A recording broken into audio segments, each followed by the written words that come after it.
Good morning, my dear brothers and sisters in ACF Naga. How are you, my dear brothers and sisters? I do believe that you are quite well because I'm always supporting you with my daily prayers. So every time I will have my morning devotion, my afternoon devotion, and even evening devotion, I'm always remembering you in my prayers, believing that in prayer God will safeguard your lives and God will always move in your lives in a wonderful or amazing way. So at this time we should be happy because God is always giving us grace and love, and of course his bountiful provisions to meet our daily needs despite of the trying times that we are still grappling with. At this point in time, my dear brothers and sisters, I would like to bring you to our uh, message this very morning, and it's about our sufferings are meant for God's glory. So how could be our suffering is meant for God's glory? So we can be given the answer of that as we uh, scan now the text found in Isaiah chapter 48 verse 10. Again, Isaiah chapter 48 verse 10. Since God is the source of all goodness, His glory is the wellspring of all joy. What God does for His own sake benefits us. Therefore, whatever glorifies Him is good for us, and that includes the suffering He allows or brings. Biblically, either or both terms can apply into our lives. God refines us in our suffering and graciously explains why. See, I have refined you, though not as silver. I have tested you in the furnace of affliction. For my own sake, for my own sake, I do this. Based on Isaiah 48 verse 10, God said.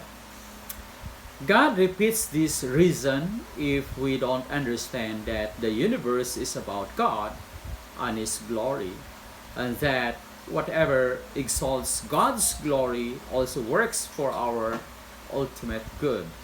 Then we will misunderstand this passage and countless others. Some consider God egotistical and cruel to test us for His sake, but the testing He does for His sake accrues to our eternal benefit. How often have we heard people say, I grew closest to God when my life was free from pain and suffering? Have we heard that? Many of our friends or colleagues in the works, or our brothers and sisters or relatives who are Christians or non-Christians as well, who say that their lives, once their lives become free from pain or suffering, then they will grow tremendously in their faith and their relationship with God. I do believe that only few or um only seldom we hear people say that way, because most of the time we can hear people say they grow in their faith and their relationship with God when they undergo severe trials, sufferings, or testings in their lives. First is suffering can help us grow and mature.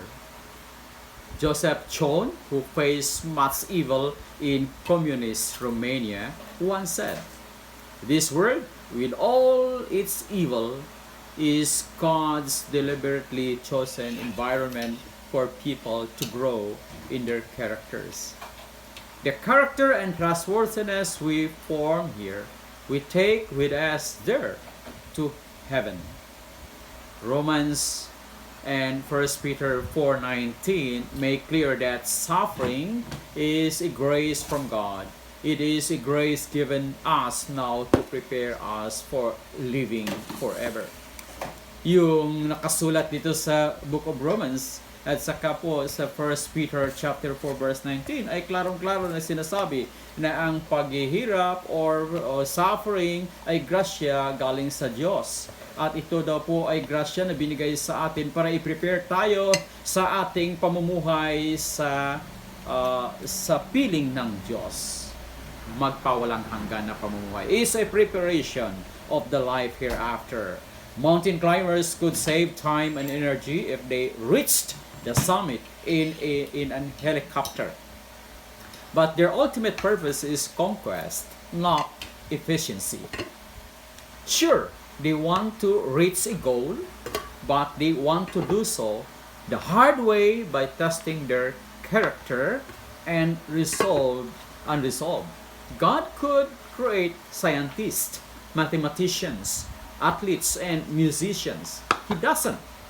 He creates children who take on those roles over a long process. We learn to excel by handling failure. Paano tayo mag-excel? How do you learn to excel in something? Of course, through how do we handle failures in our lives? Only in cultivating discipline deep inside us, endurance and patience do we find satisfaction and reward. A dentist, physicians, parents, pet owners regularly demonstrate suffering may be lovingly inflicted for a higher good. We think to love means to do no harm. Di po ba sa atin po, yan po ang ating iniisip na ang ibig sabihin ng pagmamahal ay hindi po tayo sasaktan. When it really means to be willing to do short-term harm for a redemptive purpose. A physician who rebreaks an arm in order for it to heal properly harms his patient in order to heal him. In his book, A Grief Observed by C.S. Lewis, he wrote, "But suppose that what you are up against in a surgeon whose intentions are wholly good, the kinder and more conscientious he is, the more inexorably he will go on cutting. If he yielded to your entreaties, if he stopped before the operation was complete, all the pain up to that point would have been useless." What do people mean when they say, "I'm not afraid of God because I know He is good"? Have they never say that, or have they never even experienced saying that or undergoing such horrible circumstances? If cancer or paralysis or a car accident prompts us to draw on God's strength to become more conformed to Christ, then regardless of the human, demonic, or natural forces involved, God will be glorified in it. God will be glorified in it. So we can find it here that even the doctor will just re-break the patient's arm or leg. Imagine it was broken already, the arm or the leg of a patient, but the doctor will re-break it just to give a total healing or cure of that patient leg or arm. That's also the same with God. God is going to re-break ourselves, our lives. Even though our lives have been broken, not into pieces or not totally shattered, but God is going to re-break it so that He can give us a complete medication, a complete healing, a complete treatment, and a complete, change or, involution, a complete revolution inside and out, so that we will come up into Him as whole as we are, as God had planned in our lives beforehand, that we will be conforming to His image, to His character, so that we can always bring His glory to other people. We cannot be useful, we cannot be effective, We cannot be a good example and we cannot grow unless Jesus, our God, will rebreak our lives into something that He designed us beforehand. That's exactly here what does it mean by our suffering is meant for God's glory. Oh, how can we glorify our master designer? Through our suffering. Okay, so we can find also here that God has a different, definition about suffering, different from our definition. For example, He does work all things for my eternal good and His eternal glory, but His definition of good is different than mine or than ours. Our good would never include cancer, pandemic, widowhood, trials of various kinds, losing our jobs, bankruptcy when it comes to our businesses, health problems, and so on. That's our definition of suffering is not that way. Our definition of suffering is we live well, we go well, we feel well, and so on, and we should be happy. We want to go anywhere else, we want to buy something like that for our own benefit. That's how we define, that's how we define growth or Christianity. But here we can discover that God has another definition for that. His definition of suffering is quite different than our own definition.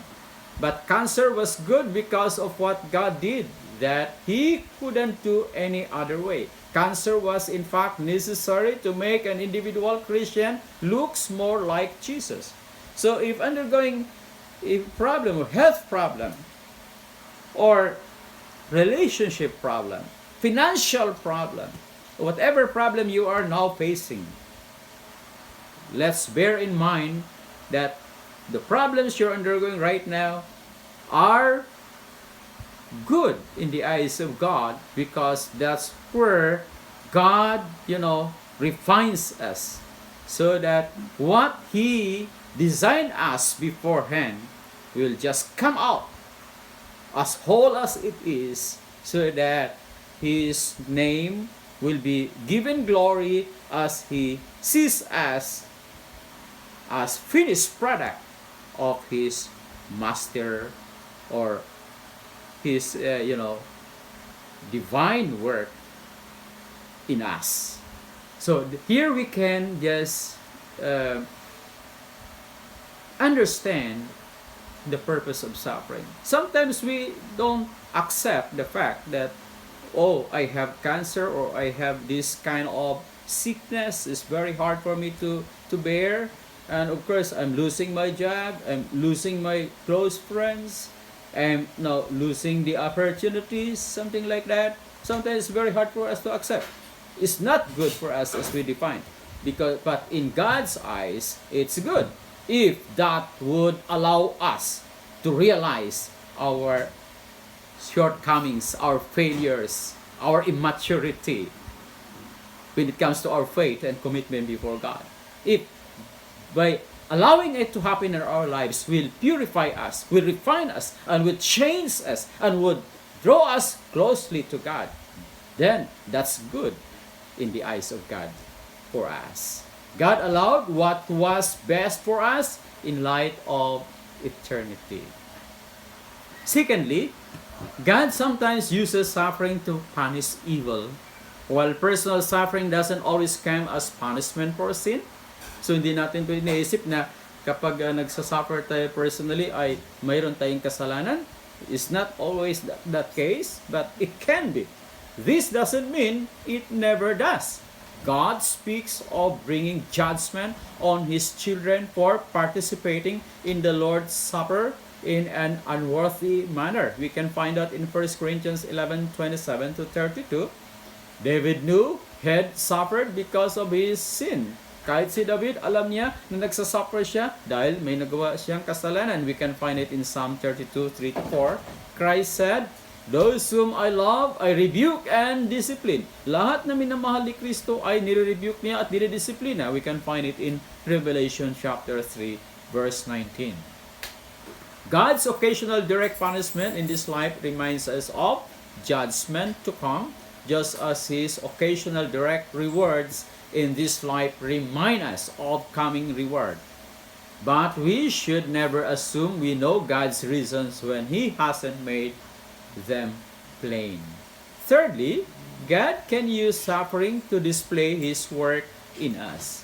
Ginagamit ng Panginoon ang suffering, ang paghihirap, dahil gusto niya ma-display ang kaniyang kapangyarihan sa ating buhay.